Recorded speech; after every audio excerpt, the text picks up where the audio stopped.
Hey guys, सभी लोगों का स्वागत है एक और ब्रांड न्यू एनिमे के अंदर। ये एनिमे थोड़ी सी पुरानी है पर ये काफी ज्यादा कमाल की इससे का ये एनिमे है और इसके अंदर तो रीइंकार्नेशन भी है, तो तुम लोग को ये काफी ज्यादा पसंद आएगी। मुझे इस एनिमे का इंट्रोडक्शन देने की भी जरूरत नहीं है क्योंकि ये एनिमे इतनी ज्यादा पॉपुलर है। तो चलिए फिर बिना टाइम वेस्ट करें that time I got reincarnated as a slime के एपिसोड 1 को शुरू करते हैं। एपिसोड 1 की शुरुआत में हम लोग को एक जगह दिखाई जाती है जहाँ पर काफी सारे प्लेन सब आते हैं और वो काफी सारी मिसाइलों को शहर पर छोड़ने लगते हैं, जिसकी वजह से लोगों को इधर से उधर भागना पड़ रहा है। वहीं पर हम लोग एक लड़की को भी दिखाया जाता है जिसकी मम्मी उसको सेफली लेकर जा रही होती है, पर तभी आग की लपटें आती है जिसकी वजह से वो अपनी मम्मी से अलग हो जाती है। तभी हम लोग को किसी का हाथ दिखाया जाता है जो कि अपने हाथ से मैजिक का यूज करता है और अब अचानक से उसी छोटी लड़की के चारों ओर एक आग का बवंडर बन जाता है जो कि उसे पूरी तरह से घेर लेता है और अब वो लड़की उसी आग में गायब हो जाती है। इसके बाद अब हम लोग को प्रेजेंट डे का सीन दिखाया जाता है टोक्यो में, जहाँ पर हम लोग हमारे मेन कैरेक्टर सातुरो को देखते हैं जो कि काफी ज्यादा खुश भी है और वो अपनी जिंदगी को काफी अच्छे से जी रहा है। वो अभी 37 ईयर्स का है और उसके पास किसी भी चीज की कमी नहीं है, बस एक चीज की कमी है और वो है एक गर्लफ्रेंड। वो कह रहा होता है कि उसकी पूरी जिंदगी से वो हमेशा सिंगल ही रहा है। तभी हम देखते हैं कि अब उसका दोस्त तामुरा वहाँ पर आ जाता है अपनी गर्लफ्रेंड के साथ। सातुरा अब उससे कहता है कि माफ करना, मैं थोड़ा सा लेट हो गया, वैसे तुम किस बारे में डिस्कस करना चाहते थे? जिस पर तामुरा की गर्लफ्रेंड अब कहती है कि मेरा नाम मिहो है। तभी तामुरा कहता है कि चलो किसी रेस्टोरेंट में चलते हैं और वहीं पर ही खाते खाते बात कर लेंगे। इसके बाद अब वो लोग आगे जा रहे होते हैं पर तभी अचानक से उन लोगों को एक चोर दिखाई देता है जिसके हाथ में चाकू होता है और वो चाकू सीधा मिहो की तरफ लेकर आ रहा होता है, जो देखकर तामुरा सामने आ जाता है और वो चाकू अब उसे लगने वाला होता है। ये देखकर सातुरो बिल्कुल भी टाइम वेस्ट नहीं करते और वो तामुरो को साइड करके खुद आगे आ जाता है, जिसकी वजह से वो जो चाकू होता है वो सीधा आकर सातुरो की कमर पर लगता है। वह पर इस मौके का फायदा उठाकर वो चोर तो वहाँ से भाग जाता है, लेकिन अब तामुरा देखता है कि सातुरो का तो काफी ज्यादा खून निकलने लगा है। सातुरो मन में कहने लगता है कि मुझे काफी गर्मी लग रही है, मुझे ये नहीं चाहिए। जैसे वो ये बात बोलता है उसके दिमाग में एक आवाज आती है जो कि उसे कहती है मैंने तुम्हारी बात सुन ली है, तुम्हें इसलिए मैं हीट रेजिस्टेंस दे रही हूँ। इसके बाद सातुरो कहता है कि आखिर मैं एक स्टैब होने के बाद कैसे मर सकता हूँ? जो सुनकर वो आवाज भी अब उसे कहती है कि मैं तुम्हें स्टैब रेजिस्टेंस दे रही हूँ, तुम्हें फिजिकल अटैक रेजिस्टेंस भी मिल रहा है। सातुरो ये भी कहने लगता है कि मुझे काफी दर्द हो रहा है। यह सुनकर वो आवाज फिर से कहती है कि मैं तुम्हें पेन नलिफिकेशन दे रही हूँ और मैं तुम्हें एक ऐसी बॉडी दूंगी जिसमें खून नहीं होगा। इसी तरीके से हम लोग सातुरो को देखते हैं जो कि अलग अलग चीजें कह रहा होता है और वो आवाज उसे अलग अलग स्किल्स दे रही होती है। सातुरो को पता चल जाता है कि वो मरने वाला है, इसलिए वो अब तामुरा से कहता है कि मेरे मरने के बाद मेरे घर पर जाकर मेरे कंप्यूटर से मेरी हार्ड ड्राइव बाहर निकालकर फेंक देना। तो तामुरा भी कहने लगता है हाँ, और अब वो रोने भी लगता है और कहता है कि मैं तो बस अपनी गर्लफ्रेंड का शो ऑफ करने आया था यहाँ पर मुझे पता नहीं था कि ये हो जाएगा। ये सुनकर सातुरो कहता है कोई बात नहीं, मैं होप करता हूँ कि तुम लोग हमेशा खुश रहोगे। इसके बाद सातुरो अब मर जाता है और अब वो आवाज अब उसे कहती है कि तुम्हें प्रेडेटर स्किल मिल गई है, साथ में उसे सेज स्किल भी मिल जाती है जो कि अब ग्रेट सेज में ट्रांसफॉर्म हो जाती है। अगले सीन में सातुरो को ही दिखाया जाता है जो कि कह रहा होता है कि मैं कुछ भी देख नहीं पा रहा हूँ, आखिर मैं कहाँ पर हूँ? लास्ट टाइम मुझे बस किसी लड़की की आवाज आ रही थी जो कि मुझसे कुछ कुछ कह रही थी। तभी अब उसे याद आता है कि हाँ, मेरे ऊपर तो हमला हो गया था जिस वजह से मैं मर गया था, पर अब वो कहने लगता है कि मुझे तो दर्द ही नहीं हो रहा है और ना ही मेरी आंखें खुल रही है और ना ही मैं अपने हाथ पैरों को फील कर पा रहा हूँ। वो अब थोड़ा सा मूव करने की कोशिश भी करता है और अब वो देखता है कि वो सेंसेशन को फील कर पा रहा है। उसके सामने अब रोक होते हैं जिसे देखकर वो कहते हैं ये क्या हुआ, क्या मैं हॉस्पिटल में नहीं हूँ? तो आखिर मैं कहाँ पर हूँ? वो अब देखता है कि वो एक प्लांट के ऊपर था और अब वो उस प्लांट को खा लेता है और अपने अंदर डिजोल्व कर लेता है। वो बोलने की भी कोशिश करता है पर वो बोल नहीं पाते, इसलिए अब उसे सोचना पड़ता है। वो अब कहते हैं कि जो ह्यूमंस होते हैं वो यूजुअली प्लांट्स को डिजोल्व तो नहीं करते हैं, पर मैं कैसे कर पा रहा हूँ? वो धीरे धीरे करके अब बोलने की कोशिश करता है और वो देखता है कि वो बोल पा रहा है, पर जो उसकी आवाज है वो पहले से थोड़ी बदल गई है। तभी वो अपनी बॉडी को और अच्छे से फील करता है और अब उसे रियलाइज हो जाता है कि वो तो एक स्लाइम में बदल गया है। ये देखकर वो गुस्सा हो जाता है और कहता है कि मैं इसे एक्सेप्ट नहीं कर सकता हूँ, पर अब उसे एक्सेप्ट ही करना पड़ता है कि वो एक स्लाइम बन चुका है। उसे अब रियलाइज हो जाता है कि वो मर गया था और रिइनकार्नेट होकर एक स्लाइम में बदल गया है। वो अब आगे बढ़ता है और कहता है कि ये जो बॉडी है ये काफी ज्यादा यूजफुल है, इसमें सोने की और ना ही खाने की जरूरत पड़ती है, उसके पास करने के लिए और कुछ भी नहीं होता है, इसलिए वो वहाँ पे प्लांट्स को खा रहा होता है। तभी अब पूछता है कि आखिर ये सभी प्लांट्स जा कर रहे हैं मेरी बॉडी के अंदर? तभी वही आवाज अब उससे कहती है कि ये सारी चीजें तुम्हारे पेट के अंदर यानी कि तुम्हारी यूनिक स्किल प्रेडेटर के अंदर स्टोर हो रही है। तभी सातुरो को अब याद आता है कि उसने ये आवाज पहले भी सुनी थी। वो अब उसे पूछता है कि आखिर तुम कौन हो? जिस पर वो कहती है कि वो उसकी यूनिक स्किल ग्रेट सेज है। जो सुनकर वो पूछता है कि तो फिर आखिर प्रेडेटर क्या होता है? जिस पर वो बताती है कि प्रेडेटर एक स्किल है जिससे कि तुम किसी भी ऑब्जेक्ट को अपने अंदर डाल सकते हो और उसे अपनी बॉडी के अंदर एनालाइज कर सकते हो, और जिस ऑब्जेक्ट को तुम खाओगे उस ऑब्जेक्ट की तुम स्किल भी पा पाओगे, और जब तुम उस ऑब्जेक्ट को एनालाइज कर लोगे तब तुम उस ऑब्जेक्ट को मिमिक भी कर पाओगे, और तुम्हारे पेट में जितनी भी हार्मफुल चीजें अगर जाएगी तो वो अपने आप ही अलग हो जाएगी, इससे तुम्हें कोई भी हार्म नहीं होगा। ये सुनकर सातुरो कहते हैं कि ये प्रेडेटर स्किल तो कुछ ज्यादा ही कमाल की एबिलिटी है। आखिर एक स्लाइम के पास ऐसी एबिलिटी होनी भी चाहिए थी या या फिर नहीं, तो चलो अब मेरे पास है तो मैं इसे थोड़ा सा यूज कर लेता हूँ और जिन प्लांट्स को मैंने खाया मैं उन्हें एनालाइज करना चाहता हूँ। ये सुनकर वो आवाज अब उसे कहती है कि एनालाइज कंप्लीट हुआ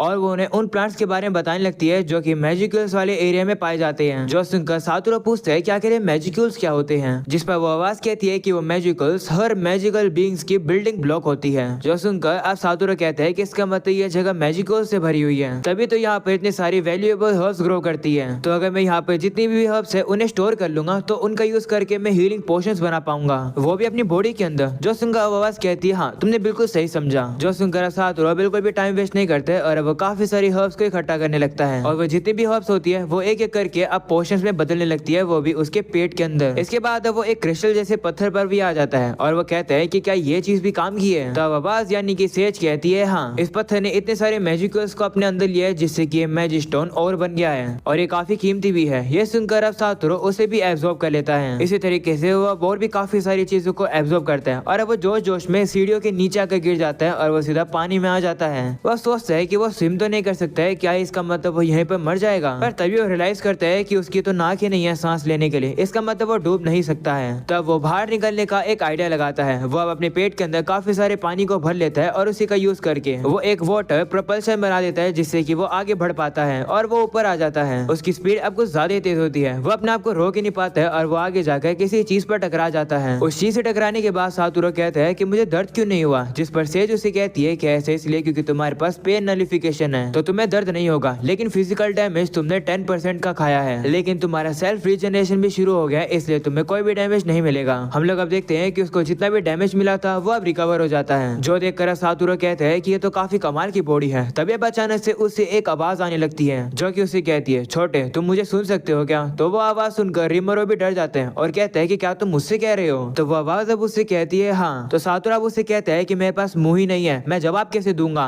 और गंजे कहीं के तुम चुप हो जाओ। ये सुनकर बंदा उससे कहता है क्या तुमने मुझे गंजा बुलाया, तुम्हारी इतनी हिम्मत। ऐसा बोलने के बाद वो काफी जोर से चिल्लाता है और अब हम लोग को पता चलता है कि वो आवाज तो एक ड्रैगन की थी, जिसे देखकर सातोरू अब काफी ज्यादा डर जाता है। वही वो ड्रैगन अब उसे कहने लगता है कि काफी समय बाद मुझे एक विजिटर मिला है इसलिए मैं तुमसे थोड़ा बहुत नाइस हो रहा था, पर लगता है कि तुम्हें तो मरना है। जिस पर सातोरू कहता है कि माफ कर दो, मुझे नहीं लगा था कि तुम मेरे मन की बातें सुन रहे हो क्योंकि मेरे पास मुंह और आंखें ही नहीं है ना। ये सुनकर वो ड्रैगन अब काफी जोर से हंसने लगता है और कहता है कि मुझे नहीं लगता कि अगर तुम मुझे देखने लगोगे तो ये सब बातें तुम बोल पाओगे, पर लगता है तुम देख नहीं सकते हो। अगर ऐसी बात है तो मैं तुम्हें आंखें दूंगा, पर एक शर्त है, जब तुम्हें आंखें मिल जाएगी तो मुझे देखकर बिल्कुल भी नहीं डरोगे और तुम मुझसे बात करोगे। जो सुनकर सातोरू कहता है कि तो काफी इजी काम है। जिस पर वो ड्रैगन अब कहता है कि मैं यहाँ पर 300 साल से सील हूँ, तब से मेरे पास करने के लिए कुछ भी नहीं है और मैं काफी बोर हो रहा हूँ। तो सातोरू से कहता है कि मैं जानना चाहता हूँ कि आखिर तुम्हें सील क्यों किया गया है। चलो ठीक है, मैं तुम्हारी डील को एक्सेप्ट करता हूँ। जो सुनकर वो ड्रैगन अब उससे कहता है कि एक स्किल है जिसे मैजिक सेंस कहते हैं, क्या तुम उसे यूज कर सकते हो। तो सातोरू कहता है नहीं। जिस पर ड्रैगन कहता है कि उस स्किल का यूज करके तुम आस पास के मैजिकल्स को सेंस कर सकते हो।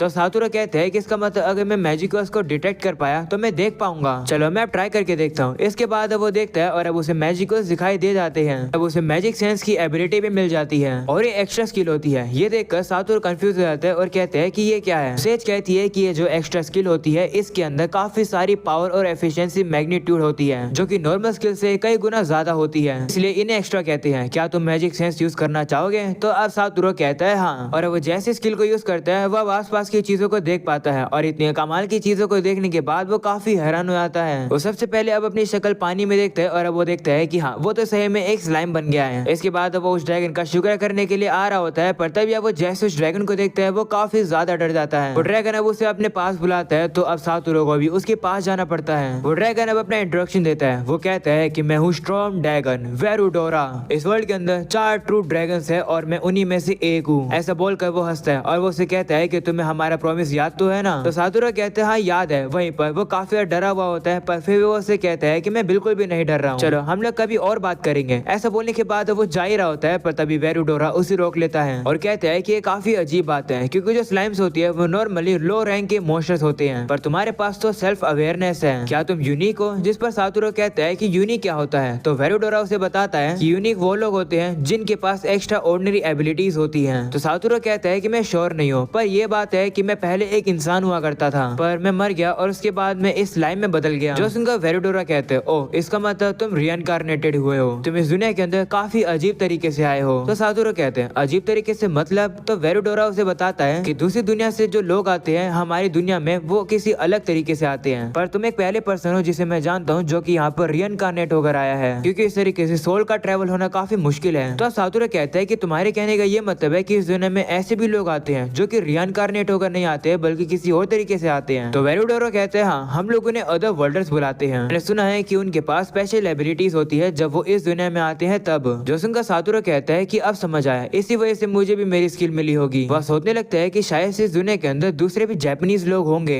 वह कहता है कि मैं बाकी अदर वर्ल्डर्स को ढूंढने का जरूर ट्राई करूंगा। जोसुन वेरुडोरा अब थोड़ा सा दुखी हो जाता है और कहता है कि क्या तुम मुझे छोड़कर जा रहे हो? तो अब सातोरू को उस पर थोड़ी सी दया आ जाती है और वह कहता है कि चलो फिर मैं थोड़ी देर यहीं रुक जाता हूँ, तो मेरे पास करने के लिए और कुछ भी नहीं है। जोसुन वेरुडोरा अब खुश हो जाता है और कहता है कि तुम्हें यहाँ पर जितनी देर भी रुकना है तुम रुक सकते हो। तब सातोरू अब उसे कहता है कि तुमने कहा था कि तुम यहाँ पर सील हुए हो, पर तुम सील कैसे हुए? जिस पर वेरुडोरा कहता है कि ये सब कुछ 300 साल पहले हुआ। मैंने एक बार एक टाउन को अपनी आंख से गलती से जला दिया, तो कोई मुझे मारने के लिए आया और मैं सच बताता हूँ उस अपोनेंट को मैंने अंडर एस्टिमेट किया। मैंने अपनी पूरी ताकत लगाने की भी कोशिश करी पर फिर भी मैं हार गया। जोसुन सातोरू कहता है कि तुम हार कैसे गए? मुझे तो तुम काफी ताकतवर लगते हो, क्या तुम्हारा अपोनेंट ताकतवर था? जिस पर वेरुडोरा कहते हैं हाँ, बहुत ज्यादा ताकतवर है। उस पर्सन को लोग हीरो ब्लेस्ड बुलाते हैं जिसके पास डिवाइन प्रोटेक्शन भी होती है। उसने मुझे अपनी यूनिक स्किल एब्सोल्यूट सेवरेंस से हराया और उसने अनलिमिटेड इम्प्रिजनमेंट का यूज करके मुझे सील भी कर दिया। वहीं रीमरू भी अब देखते हैं कि हाँ, वेरुडोरा के ऊपर कोई सील लगी तो हुई है। वेरुडोरा अब कहता है कि वो हीरो अपने आप को समन बुला रही थी। जोसुन सातोरू कहते हैं कि क्या ये अदर वर्ल्डर से अलग होता है? तो वेरुडोरा कहते हैं हाँ, इसको परफॉर्म करने के लिए 30 मेजेस लगते हैं जो कि काफी दिनों तक एक रिचुअल करते हैं और रिचुअल करके वो लोग दूसरी दुनिया से एक हीरो को लेकर आते हैं। जोसुन सातोरू काफी एक्साइटेड हो जाता है और कहते हैं क्या इसका मतलब इस दुनिया के अंदर मेजेस भी हैं? ये सारी चीजें तो एक वीडियो गेम की तरह लग रही है। तो वेरुडोरा बताता है कि उनका यूज पावरफुल वेपन्स के तौर पर भी किया जाता है। जब उन्हें समन किया जाता है तो मैजिक से एक पर्सन की जो सोल होती है